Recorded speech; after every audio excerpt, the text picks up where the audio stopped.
Hello everyone, स्वागत है आपका मेरी एक नई वीडियो में जिसमें मैं आपको लेकर आई हूँ कन्याकुमारी।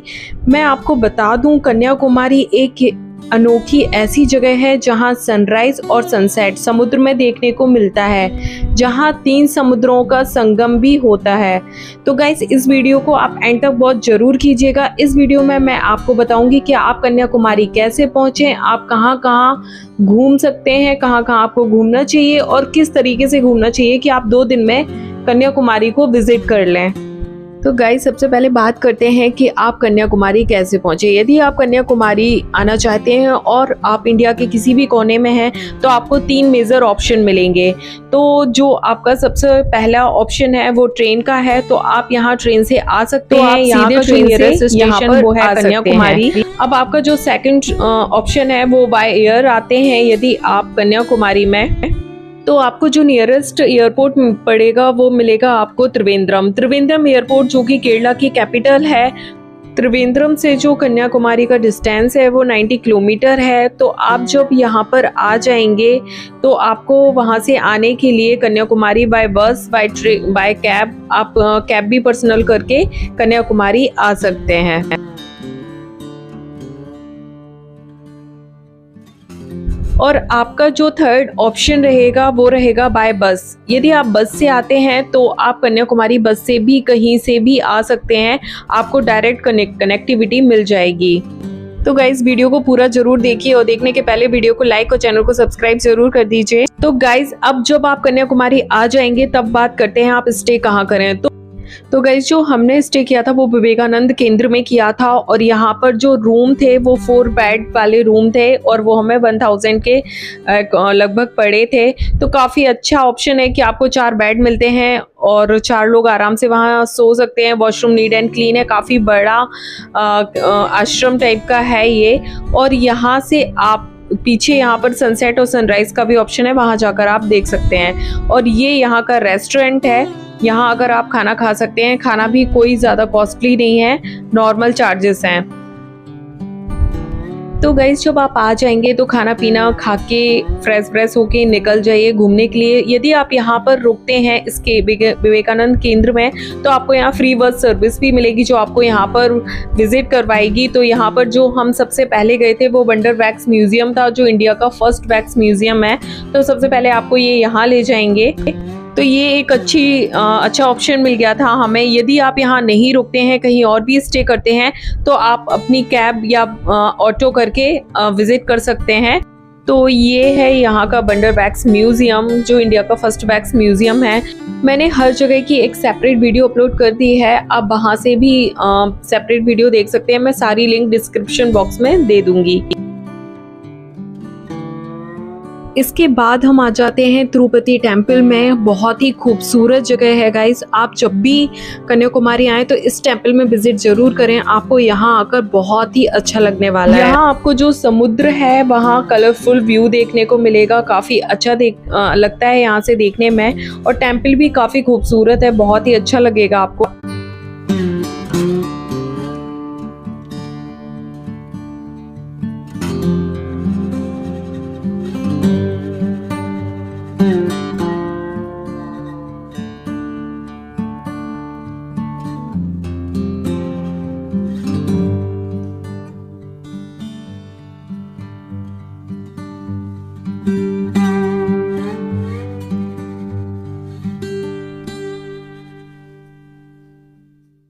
इसके बाद हम निकल जाते हैं शिरडी के साईं बाबा के दर्शन करने के लिए। मैं आपको बता दूं, ये हमारा फर्स्ट डे है जो हम विज़िट कर रहे हैं यहाँ पर कन्याकुमारी में। तो पहले दिन आपको काफ़ी जगह हम विज़िट करवाएंगे और यदि आप इस आश्रम में रहते हैं तो आपको यही बस ले जाएगी विज़िट करवाने।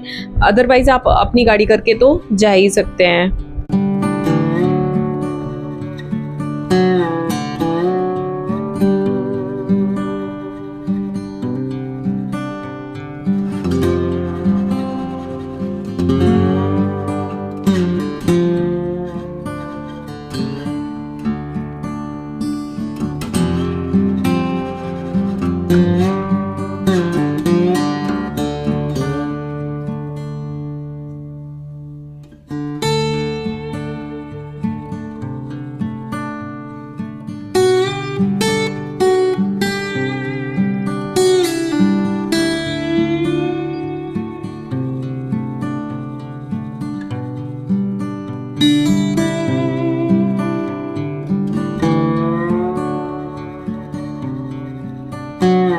इसके बाद हम आ जाते हैं थानुमलाई टेम्पल, जो कि यहाँ पर जो ये टेम्पल है इसमें ब्रह्मा विष्णु एंड शिवा जी का टेम्पल है ये। और ये बहुत ही ब्यूटीफुल टेम्पल है और ये 17वीं सेंचुरी का टेम्पल बना हुआ है यहाँ पे।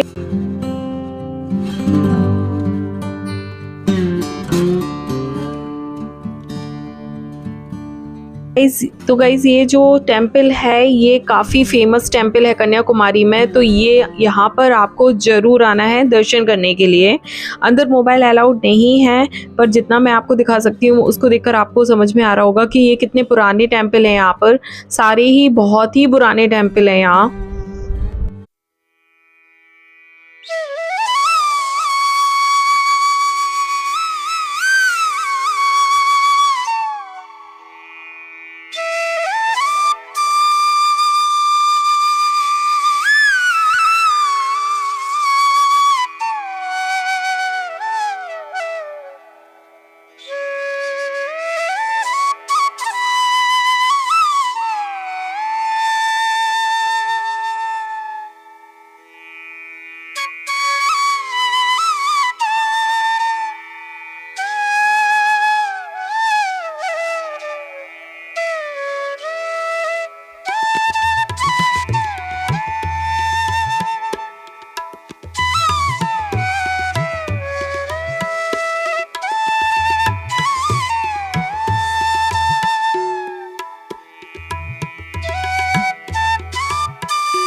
इसके बाद ये हमें और भी कुछ टेम्पल दिखाने ले जाते हैं। ये भगवान राम जी का टेम्पल है जो कि यहाँ पर काफ़ी अच्छा माना जाता है, तो हम यहाँ पर भी दर्शन करने आ गए थे। तो अगर आपको यहाँ नहीं आना है, अगर आप अदर अपनी अलग से कार करके आ रहे हैं तो आप यहाँ नहीं आना हो तो नहीं आइए। और भी जगह हैं वहाँ आप घूम सकते हैं, विज़िट कर सकते हैं। लेकिन अगर आप यहाँ इस वाले आश्रम में रुकते हैं, विवेकानंद केंद्र में स्टे करते हैं, तो आप यहाँ पर दर्शन करने ज़रूर आइए, क्योंकि आपको बस यहाँ लेकर आएगी। ये भी काफ़ी खूबसूरत मंदिर है।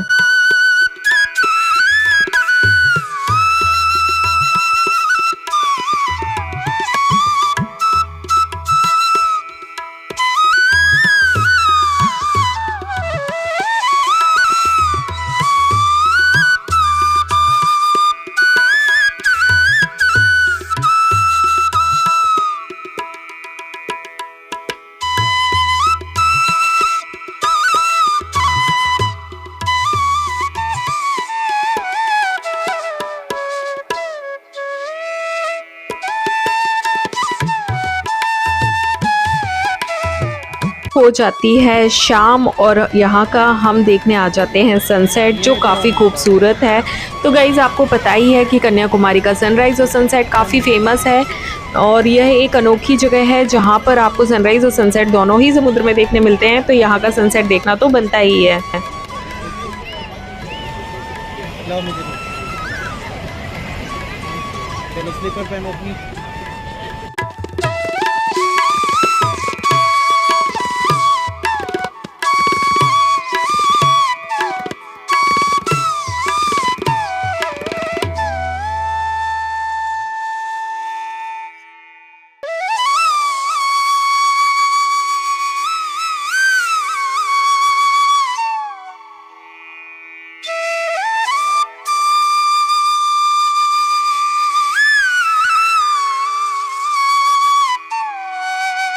यहाँ के खूबसूरत सनसेट को देखने के बाद हम निकल जाते हैं अपनी विवेकानंद केंद्र के लिए। लेकिन बीच में हमें और भी टेंपल मिलते हैं जहाँ हम दर्शन करने चले जाते हैं। ये है शिव जी का टेंपल, जो काफ़ी बड़ा और काफ़ी अच्छा है, तो यहाँ भी हम दर्शन करने आ गए हैं।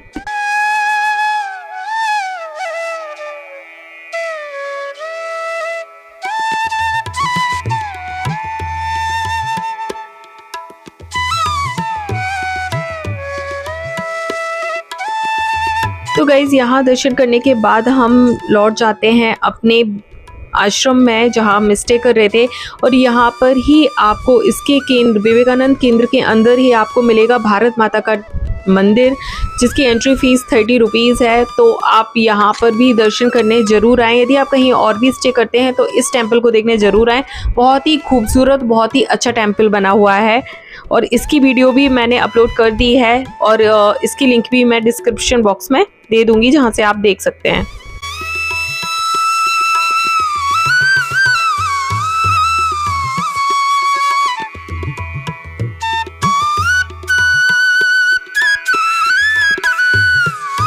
तो गाइज़ नाइट हो गई है और आप इतना सब जब घूम कर आएंगे तो थक जाएंगे, तो आप कीजिए रेस्ट। और मॉर्निंग में यहाँ पर ही इसी विवेकानंद केंद्र के पीछे सनराइज़ देखने का रास्ता बनाया हुआ है, तो मैं आपको अब देखने ले जाती हूँ सनराइज़।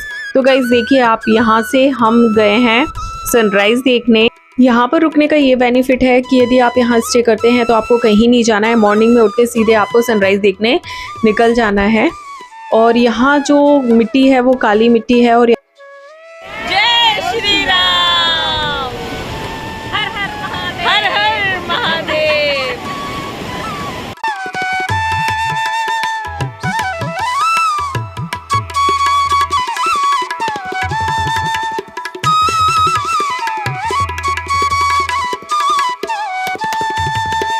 तो गाइज़ यहाँ पर बड़ी मुश्किल से सन देखने को मिला, क्योंकि बादल थे, बारिश का मौसम था, तो नहीं दिख रहा था। फिर हमने मॉर्निंग में किया ब्रेकफास्ट और अब ये हमारा सेकंड डे है और अब हम निकल जाएंगे अपना सेकंड डे विज़िट करने। मैं बताती हूँ आपको हम कहाँ जा रहे हैं।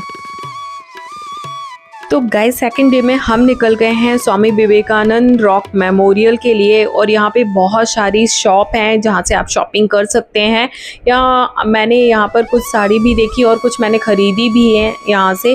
तो आप भी जब आएँ तो यहाँ से ज़रूर कुछ ना कुछ ख़रीद कर जाएँ। यहाँ की साड़ी काफ़ी अच्छी थी जो मैंने भी ली हैं। तो यहाँ पर काफ़ी शॉप्स हैं, अगर आप मार्केट करना चाहते हैं, अपनी शॉपिंग करना चाहते हैं तो यहाँ से आराम से कर सकते हैं।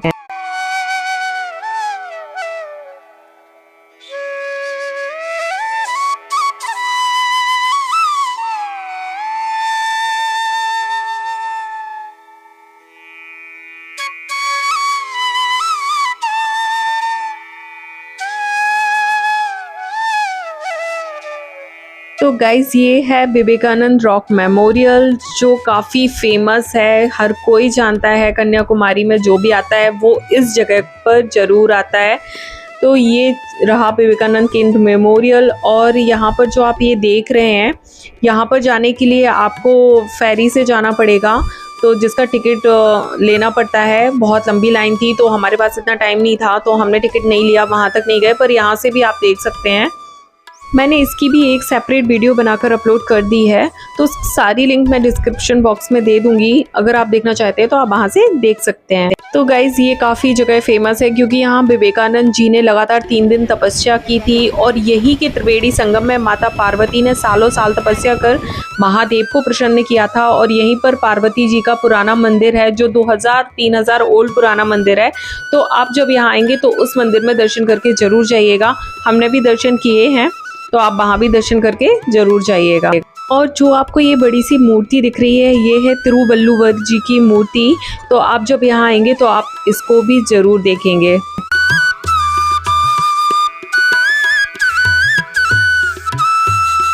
तो गाइज जब आप यहाँ से घूम लेंगे तब आप चले जाइए गांधी स्मारक देखने, वो भी काफ़ी फेमस जगह है। इसके बाद आप चले जाइए नागराज मंदिर। यह मंदिर नागदेव को समर्पित है। और इसके बाद आप आ जाइए पद्मनाभपुरम महल में। यह महल त्रावणकोर के राजा ने बनवाया था और यह 7 एकड़ में फैला हुआ है। इसके बाद कोराटाम झरना, इस झरने के पानी को औषधीय गुणों से युक्त माना जाता है, तो इस झरने में भी आप नहाकर जरूर जाइए। इसके बाद जैसा कि मैं आ गई थी रेलवे स्टेशन और यहाँ से हम निकल गए थे अपनी आगे की डेस्टिनेशन के लिए। तो गाइज़ आपको यदि ये वीडियो अच्छा लगे तो प्लीज़ वीडियो को लाइक और चैनल को सब्सक्राइब ज़रूर कीजिएगा। तो गाइज़ ये हमारी फैमिली ट्रिप थी और जैसे कि मैंने विज़िट किया था कन्याकुमारी, तो मैंने वैसे ही आपसे शेयर किया है। तो काफ़ी अच्छी जगह है, आप भी अपनी फैमिली के साथ यहाँ ट्रिप का प्लान कर सकते हैं। तो आप एक बार कन्याकुमारी ज़रूर आइए। तो गाइज़ यहाँ से हम निकल गए हैं बरकला के लिए। तो अगर आप बरकला की वीडियो भी देखना चाहते हैं तो वो मैंने अपलोड कर दी हैं, आप वो भी देख सकते हैं। बहुत ही खूबसूरत जगह है। तो अब मिलते हैं आपसे नेक्स्ट वीडियो में। Thank you for watching.